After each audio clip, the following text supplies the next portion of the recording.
Doctor साहब, देखा जाए आप एक बढ़िया वेल सेटल जिंदगी जी रहे थे और कहीं ना कहीं अपनी प्रैक्टिस बहुत बढ़िया चल रही थी, हर तरीके से संपन्नता थी। लेकिन ये दुख दिल्ली का या देश का गरीब मुस्लिम जो तबका है, आपने दिल्ली की मलिन बस्तियों में जाके देखा, उन गरीब लोगों को देखा जिनको नाला पीने के लिए पानी नहीं मिल पा रहा, तन पे उनके कपड़े नहीं, आपने अपनी डॉक्यूमेंट्री में दिखाया, गरीब नंगे बच्चों को दिखाया। तो क्या लगता है कि क्या आप इस राजनीति के परिवेश में आने के बाद में उन सबको बदलने का प्रयास कर रहे हैं या दिखाने का काम कर रहे हैं? देखिए, राजनीति के साथ साथ आपको सामाजिक काम भी करना पड़ेगा। हाँ हाँ। सामाजिक मुद्दे राजनीति का हिस्सा बन जाते हैं, राजनीतिक मुद्दे सामाजिक हिस्सा बन जाते हैं। जो लड़ाई अपनी सामाजिक लड़ाई, सामाजिक न्याय की लड़ाई है, आपको गरीबी से लड़ना है, असमानता से लड़ना है, शिक्षा अच्छी करनी है, स्वास्थ्य अच्छे करने हैं, इंफ्रास्ट्रक्चर आपको इम्प्रूव करना है, उस सब के लिए समग्रता से काम करना पड़ेगा। जब तक आप करप्शन को हैंडल नहीं करेंगे, आज अपने देश में ये हालत है कि करप्शन एक ऐसा मुद्दा है जिस पे लोग उत्तेजित नहीं होते। पीड़ा है समाज में, लोग परेशान हैं, लेकिन उनको लगता है कि पॉलिटिक्स में करप्शन कोई मुद्दा नहीं है। ये एक सोए हुए समाज की निशानी है, क्योंकि हमारा जो पॉलिटिकल पार्टीज का कंडक्ट है, पॉलिटिशियंस का कंडक्ट है, चुने हुए प्रतिनिधियों का कंडक्ट है, वो ऐसा है कि वो इस प्रकार के घालमेल की राजनीति करते हैं, धर्म और जाति की राजनीति, कि जिसमें करप्शन को साइड पे रख देते हैं। वो लड़ाते हैं आपस में, ठीक है ना, ध्रुवीकरण करते, पोलराइज करके वो विकास एवं करप्शन के मुद्दों को साइड पे कर देते हैं। उसकी वजह से क्या होता है कि अपने को लगता है कि नहीं, करप्शन से तो आप कभी लड़ ही नहीं सकते। हम लोग कमिटेड हैं भारतीय लिबरल पार्टी के माध्यम से कि करप्शन को मेन स्ट्रीम मुद्दा बनाएंगे, और वास्तव में मेन स्ट्रीम मुद्दा ये होना चाहिए, जॉब्स एंड विकास, डेवलपमेंट, ये होना चाहिए ना। जब आप जॉब्स की बात करेंगे, जब आप डेवलपमेंट की, विकास की बात करेंगे, तो भ्रष्टाचार का मुद्दा तो आएगा ही। भाई, आपके पिछले 2 महीने 15 पुल ढह गए, अंग्रेजों के जमाने के पुल आज तक नहीं ढहे, तो 15 पुल ऐसे ढह गए जो पिछले 20-25 सालों में बने थे। आप देखिए, NTA, national testing agency, paper leak हो जाते हैं बैठे बैठाए। एक आईएएस ऑफिसर है जो ओबीसी क्लास में होने के माध्यम से उन्होंने एक एंट्री की, जिसपे आज प्रश्न उठ रहे हैं। आप भ्रष्टाचार देख लीजिए, किसी क्लर्क के यहाँ पे छापा पड़ता है, किसी मिनिस्टर के यहाँ पे छापा पड़ता है, 40 करोड़, 50 करोड़, 200 करोड़ ऐसे निकल के आ ये सेंट्रल की बातें छोड़ के हम दिल्ली की बात करते हैं, दिल्ली के मुद्दे पे आते हैं। अभी देखा जाए, दलित चीफ मिनिस्टर की आपने बात करी है, डिप्टी सीएम जो है ओबीसी कम्युनिटी की बात की है आपने, डिप्टी सीएम जो है मुस्लिम कम्युनिटी की बात की है। अगर दलित समाज की बात की जाए, दलित समाज के अंदर 6742 जातियां हैं पूरे देश के अंदर। दिल्ली के अंदर बात की जाए तो 36 जातियां हैं, 36 से 38 जातियां हैं। कैसे डिफाइन कर पाएंगे कौन सा व्यक्ति कैपेबल है, किसको आप मुख्यमंत्री बना पाएंगे दलित समाज? देखिए, उसके पास अपने अभी 7 महीने हैं। हाँ। पहला मुद्दा ये है कि समाज बड़ी ईमानदारी के साथ माने, समाज बड़ी ईमानदारी के साथ माने कि yes, affirmative action, it's not about कि नीचे का तबका या ऊपर का तबका।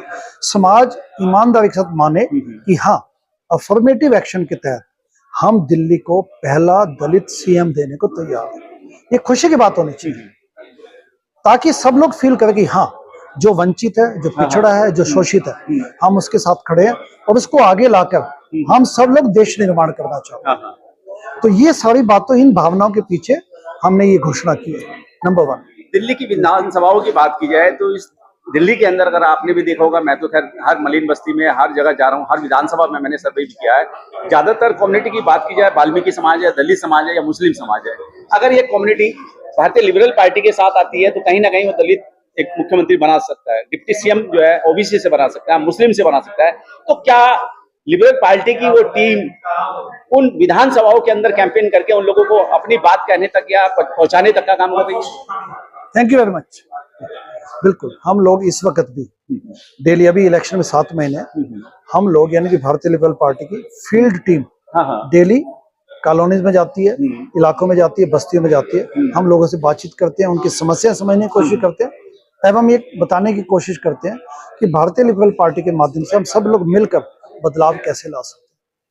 तो ये हमारी कमिटमेंट का हिस्सा है, और इसको पूरी एक समग्रता के साथ हम आगे बढ़ा रहे हैं और इस विजन को आगे लेके जा रहे हैं। मेरा डॉक्टर साहब आपसे सवाल रहा था कि प्रेस कॉन्फ्रेंस में मैंने पूछा था, ओपीएस की बात की थी, ओल्ड पेंशन स्कीम की बात की थी, जिसके लिए जो है केंद्र की सरकार ने तो मना कर दिया, लेकिन जो है जो राज्य की सरकार है उन्होंने चालू किया।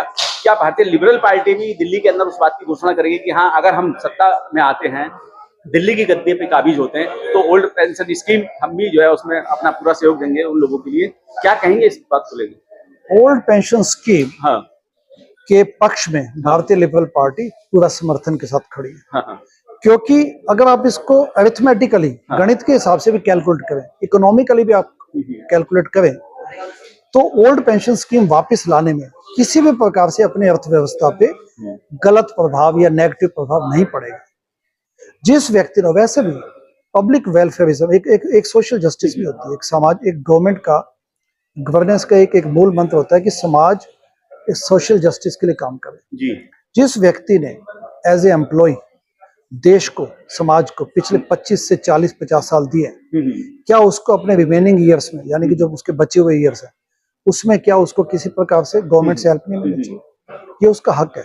ओल्ड पेंशन स्कीम पूरी तरह जस्टिफाइड है और ये मुझे लगता है कि वापस लाना बल्कि एक पॉजिटिव सिग्नल भेजेगा कि हाँ, समाज के लिए एक अच्छी बात है। अच्छा, जिस तरीके से देखा जाए केजरीवाल सरकार ने वाल्मीकि समाज को भी छला, दलित समाज को भी छला, उसका एग्जाम्पल आपके सामने है कि जिस तरीके से हरनाम सिंह को जो है सफाई कर्मचारी आयोग का चेयरमैन बनाने के बाद में हटा दिया, वाल्मीकि समाज से संदीप वाल्मीकि को जो है सोशल वेलफेयर मिनिस्टर बना के हटा दिया, दलित समाज की बात करें तो राजेंद्रपाल गौतम को वेलफेयर सोशल मिनिस्टर बना के हटाया गया, इसके अलावा राजकुमार आनंद को हटाया गया। तो जो चले गए समाज हैं, उन लोगों से हमारे चैनल के माध्यम से कुछ अपील करेंगे, जो वाल्मीकि समाज है, दलित समाज है, कि इस केजरीवाल सरकार से कैसे छुटकारा पाया जाएगा? जो नाम अपने जिन साथियों के लिए, उनको मैं पर्सनली भी जानता हूं, हाँ हाँ। और वैसे भी मैं आपको बताना चाहूंगा कि आम आदमी पार्टी ने पिछले 10 सालों में दलित के पक्ष में कोई भी पॉजिटिव काम नहीं किया। जी। इनफैक्ट शेड्यूल्ड कास्ट सब प्लान का जो निर्धारित बजट था, हाँ, जो कि दलितों के वेलफेयर पे इस्तेमाल किया जाना चाहिए था, वो भी नहीं किया। भारतीय लिबरल पार्टी इस असमानता को पूरा करेगी, और क्योंकि हमने तो पहले एक पॉजिटिव एक स्टेटमेंट दी है कि भारतीय लिबरल पार्टी के माध्यम से न केवल दलित सीएम होगा, क्योंकि दलित सीएम बना के आप चुप बैठ जाएं और काम न करें तो वो तो लिप सर्विस हो गई, वो तो सिंबोलिज्म हो गया। दलित सीएम बनाने के अलावा दलितों के, पिछड़े और जो वंचित वर्ग है, उसमें अल्पसंख्यक लोग भी आते हैं, उनके लिए, खासकर महिलाओं के लिए पूरा शिद्दत के साथ काम करेंगे, ईमानदारी के साथ काम करेंगे, निष्ठा के साथ काम करेंगे, इसमें कोई डाउट नहीं है। शेड्यूल्ड कास्ट सब प्लान के तहत जो बजट एलोकेशन अपने को मिलेगा, उसको एलोकेशन को पूरी ईमानदारी के साथ खर्च करेंगे। न केवल ये, पिछले 10 सालों में 2014 से 2024 तक जो शेड्यूल्ड कास्ट सब प्लान के तहत जो बजट खर्च किया जाना चाहिए था अरविंद केजरीवाल गवर्नमेंट के द्वारा, वो नहीं किया गया। हम एज ए स्पेशल पैकेज वो 62,000 करोड़ रुपए पिछले 10 सालों में जो बनता है, वो सेंटर से मांगेंगे और कहेंगे कि आप दिल्ली के लिए स्पेशल पैकेज दीजिए, ताकि ये 62,000 करोड़ रुपए हम दलित वेलफेयर पे खर्च करके इन एडिशन हम पूरे वेलफेयर को आगे तीव्र गति से आगे बढ़ाएं। प्राइवेटाइजेशन सेक्टर्स की बात की जाए, जिसमें पीडब्ल्यूडी, सीडब्ल्यूडी, एमसीडी और पता नहीं कौन कौन से डिपार्टमेंट में, सब में कहीं ना कहीं धांधलेबाजी चल रही है केजरीवाल सरकार की। क्या उन कर्मचारियों के लिए भी लिबरल पार्टी के पास में कुछ ऐसी बातें हैं जो आपसे वो जुड़ सके? आम आदमी पार्टी की गवर्नमेंट का नाम ही धांधलेबाजी है। करप्शन, शराब घोटाला, दुनिया भर के घोटाले, इस वक्त स्वयं जेल में बैठे हैं। हम लोग पब्लिक वेलफेयर के माध्यम से अच्छा काम करके दिखाएंगे। साथ ही साथ जो अस्थायी कर्मचारी हैं और जिस प्रकार से एम्प्लॉइज के साथ जो उनके साथ अन्याय हुआ है, जो उनकी लॉन्ग पेंडिंग डिमांड्स है, उनको सुनेंगे, उनको पूरा करेंगे।